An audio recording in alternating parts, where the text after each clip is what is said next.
Москва шаарында ушундай бузулган кыздар аябай көбөйүп кетти. Канчалаган кыздар ушинтип ойнош болуп жүрөт ар ким менен. Сүйлөсө башка бирөөнү, өзүнү мактап башка бирөөнү жамандап сүйлөп видео тартып жүрүшөт. Бирок чындыгына дал келип, ошол нерсени толук изилдеп чыксаң, өзү ошол нерсе менен алектенип жүргөндүгүн байкоого болот.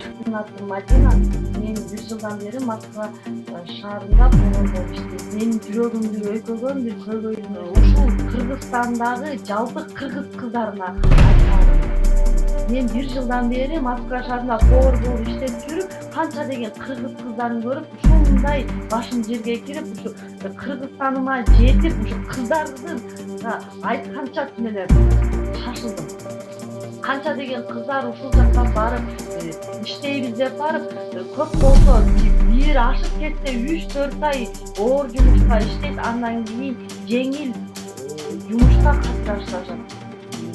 Өздөрүнүн аталарынан да, байкелеринен да улуу, башка улут сакалы өскөн, кайдагы бир азер, тажиктер менен колтукташып, ресторандарда, кафелерде кальян чегип, сигарет чегип, мас болуп, ошол жерде тим эле жыргап, кыйратып, бирдемсени кыйратып иштеп жүргөнсүп, тим эле каттырып отурат.